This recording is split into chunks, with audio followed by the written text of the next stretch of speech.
বন্যায় রাঙামাটিতে কৃষি, মৎস্য ও প্রাণী সম্পদ খাতে ক্ষতি প্রায় ৫১ কোটি টাকা। ঘুরে দাঁড়ানোর লড়াইয়ে দুর্গতরা আর্থিক সহায়তা ও প্রণোদনার দাবি।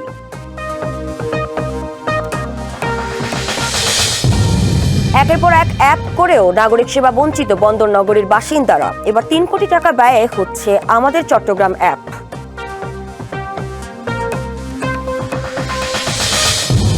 এবং চট্টগ্রামে শিশু আয়ানিকে ধর্ষণ চেষ্টা ও হত্যার মামলায় আসামি রুবেলের মৃত্যুদণ্ড, রায় দ্রুত কার্যকর করার দাবি।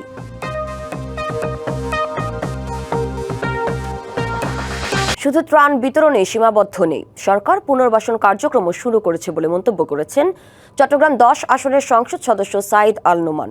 নগরীর দক্ষিণ কাট্টলীর কাজীর দিঘির পাড় এলাকায় দুর্যোগে ক্ষতিগ্রস্ত পরিবারের মাঝে ঢেউটিন বিতরণ অনুষ্ঠানে তিনি একথা বলেন। আরও বলেন, ক্ষতিগ্রস্ত প্রতিটি পরিবারকে স্বাভাবিক জীবনে ফিরিয়ে আনতে সরকার সর্বোচ্চ গুরুত্ব দিয়ে কাজ করছে। ক্ষতিগ্রস্ত একজন মানুষও যেন পুনর্বাসন কর্মসূচির বাইরে না থাকে, সে লক্ষ্যে প্রশাসন ও দলীয় নেতাকর্মীদের সমন্বয়ে মাঠ পর্যায়ে কাজ চলছে। এর আগে উত্তর আগ্রাবাদের খান সাহেব স্কুল প্রাঙ্গণে এলাকার দুস্থ ও অসহায় মানুষের মাঝে চাল বিতরণ করেন তিনি। এছাড়া নসিমন ভবনে অবস্থিত দলীয় কার্যালয়েও ক্ষতিগ্রস্তদের মাঝে চাল বিতরণ করা হয়। চট্টগ্রামের বাঁশখালীতে বন্যায় ক্ষতিগ্রস্তদের মাঝে খাদ্য সামগ্রী বিতরণ করেছেন city mayor doctor Shahadat Hossain. পরে উপজেলার পশ্চিম চাম্বল ইউনিয়নের ১ নম্বর ওয়ার্ডের বাংলা বাজার হেফজখানা ও এতিমখানায় ৫০,০০০ টাকার আর্থিক অনুদান প্রদান এবং মাদ্রাসা নির্মাণের জন্য টিন বিতরণ করেন তিনি। এ সময় তিনি আরও বলেন, শিক্ষা, মানবিকতা ও ধর্মীয় মূল্যবোধ সম্পন্ন সমাজ গঠনে মাদ্রাসা, হেফজখানা ও এতিমখানার গুরুত্বপূর্ণ ভূমিকা রয়েছে। প্রতিষ্ঠানের উন্নয়নে সহযোগিতা করা সামাজিক দায়িত্বের মধ্যে পড়ে উল্লেখ করে তিনি বলেন, পাশাপাশি প্রাকৃতিক দুর্যোগে ক্ষতিগ্রস্ত মানুষের পাশে দাঁড়িয়ে তাদের কষ্ট লাঘবে সবাইকে এগিয়ে আসতে হবে। দুর্যোগকালীন সময়ে কোনো মানুষ যেন অনাহারে বা কষ্টে না থাকে, সবাইকে সে লক্ষ্যে কাজ করার আহ্বানও জানান তিনি। কেউ হোল্ডিং ট্যাক্স অনলাইনে আদায়, কেউ ট্রেড লাইসেন্স অনলাইনে দিতে, কেউ তেল চুরি ঠেকাতে চালু করেছিলেন মোবাইল অ্যাপ। চট্টগ্রামবাসীর দুর্ভোগের লাগাম টানতে সব মেয়রই ঢাকঢোল পিটিয়ে শুরু করেন আধুনিক সব উদ্যোগ। তবে কর্মকর্তার অনীহা, ব্যবস্থাপনার ঘাটতি, জনবল সংকটে কোনোটিই চালু রাখা সম্ভব হয়নি। সুফল পায়নি নগরবাসী। এই যখন অবস্থা, তখন প্রায় ৩ কোটি টাকা ব্যয়ে চালু হয়েছে আমাদের চট্টগ্রাম নামে আরেকটি অ্যাপ। নাগরিক সমস্যা সমাধানে আমাদের চট্টগ্রাম অ্যাপ চালু করেছে চট্টগ্রাম সিটি কর্পোরেশন। ঘরে বসেই মশার উপদ্রব, বর্জ্য ব্যবস্থাপনা, সড়কবাতি, নালা নর্দমা, পাবলিক টয়লেট, অবৈধ স্থাপনা ও জলাবদ্ধতা সহ 10টি ক্যাটাগরির যে কোনো সমস্যার ছবি তুলে লোকেশন সহ সরাসরি সিটি কর্পোরেশনকে জানানো যাবে। অভিযোগটি কোন পর্যায়ে রয়েছে তাও লাইভ ট্র্যাক করা যাবে। যদিও এমন ডিজিটালাইজেশন উদ্যোগ চট্টগ্রাম সিটি কর্পোরেশনের নতুন নয়, গেল 9 বছরে এমন অ্যাপ বানানো হয় আরও 2টি, যা উদ্বোধনের কয়েক বছরের মধ্যে মুখ থুবড়ে পড়ে।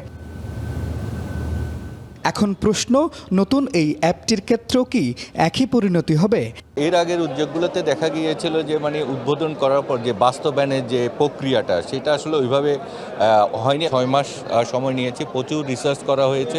প্রথম পর্যায়ে যে ডেভেলপমেন্টটা 1 বছর পর্যন্ত মেনটেনেন্স প্লাস ডেভেলপমেন্টটা, এটা আমাদেরকে ইবিএল সাপোর্ট দিচ্ছে।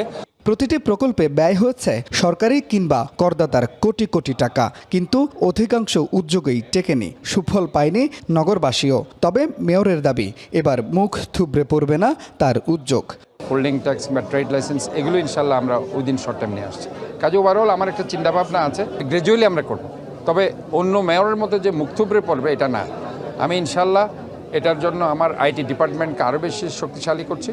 জনগণের উপকারে না আসলেও প্রকল্প সংশ্লিষ্টরা অনেকেই নিজ স্বার্থে এমন উদ্যোগ নেন বলে দাবি নাগরিক সমাজের। নাগরিক সেবার নামে যে সমস্ত প্রকল্প, অ্যাপস যাই নেওয়া হয়, জনগণের বিন্দুমাত্র কোনো কল্যাণ হয় না, কোনো লাভ হবে না। যারা প্রকল্প নেয় তারা আখের গোছাতে পারে, তাদের লাভের স্বার্থে নেওয়া হয়। 2022 সালে ফেব্রুয়ারিতে অনলাইনে গৃহকর এবং ট্রেড লাইসেন্স জমা দেওয়ার প্রক্রিয়া চালু করেছিল সিটি কর্পোরেশন, কিন্তু রাজস্ব বিভাগের কর্মকর্তা কর্মচারীদের অনীহায় এটি কার্যকর হয়নি। পরে অবৈধ উপায়ে ট্যাক্স আত্মসাৎ করায় অন্তত 3 জনকে চাকরিচ্যুত করা হয়।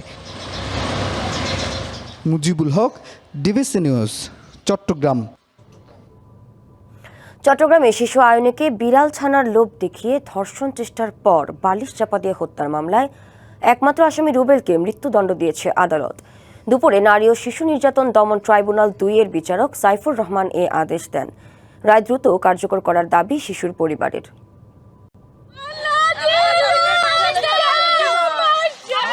চট্টগ্রাম নগরীর মুরগির ফার্ম কাজীর দিঘি এলাকায় মায়ের সাথে বসবাস করত চতুর্থ শ্রেণীর ছাত্রী আয়নী। 2023 সালের 21শে মার্চ নিখোঁজ হয় শিশুটি।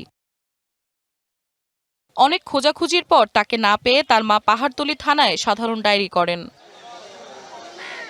আগের পরিচয়ের সূত্র ধরে রুবেলের কাছে আয়নী একটি বিড়াল ছানার আবদার করেছিল। রুবেল তাকে সে বিষয়ে আশ্বস্ত করেন। ঘটনার দিন রুবেল তার ফুফুর খালি বাসায় ডেকে নিয়ে আয়নীকে ধর্ষণের চেষ্টা করে। এতে ব্যর্থ হয়ে শ্বাসরোধ করে হত্যা করে। রুবেলকে গ্রেপ্তার করা হলে তার দেয়া তথ্যের ভিত্তিতে নিখোঁজের 9 দিন পর ডোবা থেকে আয়নীর মরদেহ উদ্ধার করে পিবিআই। আমরা রাষ্ট্রপক্ষে প্রমাণ করতে সক্ষম হয়েছি এবং 302 ধারায় এই মামলায় মৃত্যুদণ্ড দিয়েছে আসামিকে এবং 5,000 টাকা অর্থদণ্ড, অপহরণের কারণে 7 ধারায় যাবজ্জীবন কারাদণ্ড, 5,000 টাকা অর্থদণ্ড এবং 4 খ ধারায় ধর্ষণের চেষ্টার কারণে 10 বছর কারাদণ্ড এবং 5,000 টাকা অর্থদণ্ড প্রদান করেছে। এ রায়ের বিরুদ্ধে উচ্চ আদালতে আপিল করার কথা জানায় আসামি পক্ষ। রায় সন্তোষ প্রকাশ করে দ্রুত কার্যকর করার দাবি শিশুর পরিবারের। সন্তুষ্ট, আমি খুশি হয়েছি, আরো সন্তুষ্ট কার্যকর হলে আরো খুশি হবো। আর না কার্যকরের জন্য সন্তান হারার জন্য হয় এই বিচার চাই, শুধু এটাই বিচার। আলহামদুলিল্লাহ আল্লাহ দরবারে মা 10-9 জন করার লাগে একটা সন্তান ধারণ করা অনেক কষ্ট। শিশু সন্তান হারাতে না হয়। ওই আরফুদ নির্দোষ রে, ব্যাগ পামানো পাইয়ে বাইসকান পারমান আরফুদ নির্দোষ।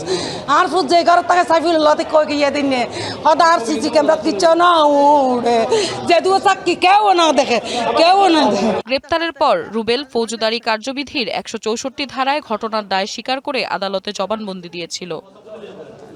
DBC news desk. নিখোঁজ হওয়ার 2 দিন পর বিএনপি নেতা মোহাম্মদ মাসুদের মরদেহ উদ্ধার করা হয়েছে। দুপুরে রাঙ্গামাটির কাপ্তাই উপজেলার গর্জনটিলা এলাকায় হ্রদে তার মরদেহ ভেসে ওঠে।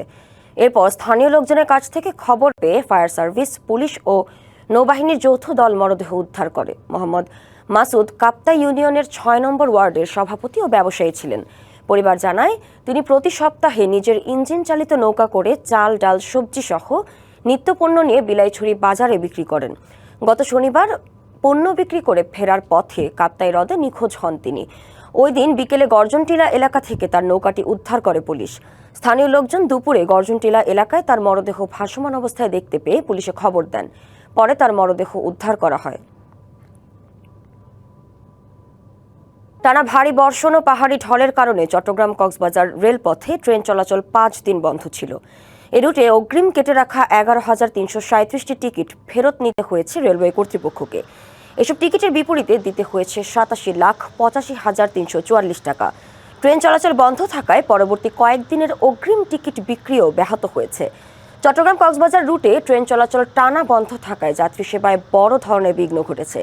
জলাবদ্ধতা ও বন্যার ঝুঁকি কমাতে রেললাইনের ঝুঁকিপূর্ণ অংশে টেকসই অবকাঠামো উন্নয়ন, পর্যাপ্ত ড্রেনেজ ব্যবস্থা করা দরকার। সেই সঙ্গে নিয়মিত তদারকি প্রয়োজন। 3 দিন পানির নিচে ছিল রেল লাইন। পরে 12 জুলাই সীমিত গতিতে এই রুটে পুনরায় ট্রেন চলাচল শুরু হয়। দেশের কৃষিতে নতুন সম্ভাবনার দ্বার খুলছে বাড়ি উদ্ভাবিত গ্রীষ্মকালীন টমেটো। শীতের এই সবজি এখন ফলবে সারা বছর। চট্টগ্রাম কৃষি গবেষণা কেন্দ্রের উদ্ভাবিত এই টমেটো চাষে মিলেছে বড় সফলতা। বিজ্ঞানীদের আশা, নতুন এই জাত দেশের কৃষিতে যোগ করবে নতুন মাত্রা। জ্যৈষ্ঠের তীব্র গরম শেষে এখন ঘনঘোর বর্ষা। চট্টগ্রামের খুশলির আঞ্চলিক কৃষি গবেষণা কেন্দ্রে এই অসময়ে দেখা মিলল টমেটোর। গাছে গাছে থোকায় থোকায় ঝুলছে লাল টুকটুকে টমেটো, আর ফুটছে নতুন ফুলও। উচ্চ তাপমাত্রা সহনশীল বাড়ি জাতের এই গ্রীষ্মকালীন টমেটো প্রথমবার বর্ষায় চাষ করে সফলতা পেয়েছে চট্টগ্রাম কৃষি গবেষণা কেন্দ্র। মে মাসে চারা রোপণের প্রায় 60 দিনের মধ্যেই এসেছে ফলন। প্রতি হেক্টরে 40 থেকে 50 টন পর্যন্ত ফলন হবে এমন প্রত্যাশা। আমাদের বিজ্ঞানীরা এই সবজি নিয়ে, এই টমেটো নিয়ে গবেষণা করে এই সামারে গ্রীষ্মকালে আমরা একটা টমেটোর জাত আবিষ্কার করেছি। সেটা হলো বাড়ি গ্রীষ্মকালীন টমেটো 8। এটা শীতকালেও হয়, গ্রীষ্মকালেও হয়। কৃষকরা যদি আমাদের এই জাতটাকে মাঠে নিয়ে যায় তাহলে কিন্তু তারা লাভবান হবে। এই সাফল্য এখন প্রান্তিক পর্যায়ে ছড়িয়ে দিতে কাজ করছে কৃষি সম্প্রসারণ অধিদপ্তর। অতিবৃষ্টি ও প্রখর রোদ থেকে গাছ রক্ষায় পলিথিনের শেড ব্যবহারের পরামর্শ তাদের। আমাদের এখানে যে জাতটা আছে, জাতটা হলো বাড়ি টমেটো 8। আমরা এই চারাটি নার্সারি তৈরি করেছি। বর্ষাকালে প্রচুর পরিমাণে বৃষ্টিপাত হয়, সেই বৃষ্টিপাত যদি সরাসরি টমেটো গাছে গায়ে লাগে গাছগুলো মারা যায়। সেই জন্য আমরা আগে থেকে পলিশেডের ব্যবস্থা করেছি। এই টমেটো গাছগুলোতে সাধারণত 180 থেকে 200 পর্যন্ত টমেটো ধরে থাকে। নতুন এই জাত পুষ্টি নিরাপত্তার পাশাপাশি অর্থনীতিতেও রাখবে ভূমিকা, এমন আশা সংশ্লিষ্টদের। লোকমান হাকিম, ডিবিসি নিউজ ডেস্ক। খাগড়াছড়িতে ক্ষুদ্র নৃগোষ্ঠীর স্ব মাতৃভাষার পরিচিত ও বর্ণমালা শিক্ষা কার্যক্রম শুরু হয়েছে। সেনাবাহিনীর খাগড়াছড়ি রিজিয়নের উদ্যোগে শুরু হলো এই শিক্ষা কার্যক্রম। সকালে খাগড়াছড়ি ক্যান্টনমেন্ট পাবলিক স্কুল ও কলেজ অডিটোরিয়ামে চাকমা, মারমা ও ত্রিপুরা ভাষা শিক্ষা ক্লাবের উদ্বোধন করা হয়। এতে উপস্থিত ছিলেন রিজিয়ন কমান্ডার ও কলেজ পরিচালনা পর্ষদের সভাপতি ব্রিগেডিয়ার জেনারেল KM ওবায়দুল হক। বক্তারা বলেন, পার্বত্য চট্টগ্রামের চাকমা, মারমা ও ত্রিপুরা জনগোষ্ঠীর মাতৃভাষা সংরক্ষণ, চর্চা এবং নতুন প্রজন্মের মধ্যে আগ্রহ সৃষ্টিতে উদ্যোগ গুরুত্বপূর্ণ ভূমিকা রাখবে। পাশাপাশি বহুভাষিক শিক্ষা, পারস্পরিক সম্প্রীতি ও সাংস্কৃতিক বৈচিত্র্য সংরক্ষণেও ভাষা শিক্ষা ক্লাব কার্যকর ভূমিকা পালন করবে।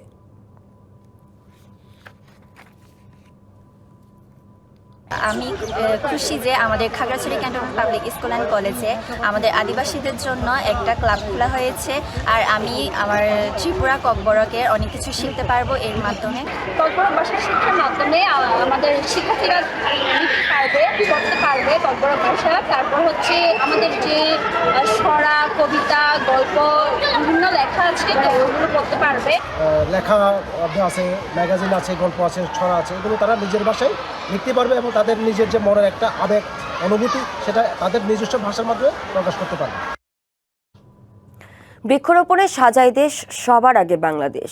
এই প্রতিপাদ্যকে সামনে রেখে বান্দরবনে শুরু হয়েছে সপ্তাহব্যাপী বৃক্ষরোপণ অভিযান ও বৃক্ষমেলা।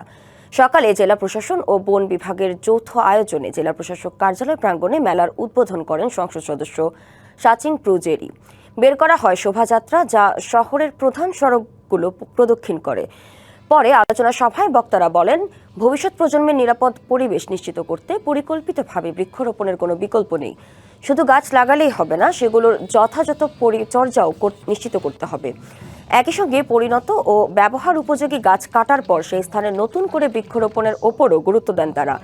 20 থেকে 27 জুলাই প্রতিদিন সকাল 9টা থেকে রাত 9টা পর্যন্ত বৃক্ষ মেলা চলবে। এবারের মেলায় ফলজ, বনজ ও ঔষধি সহ বিভিন্ন প্রজাতির চারা নিয়ে প্রায় 1/2 শতাধিক স্টল রয়েছে।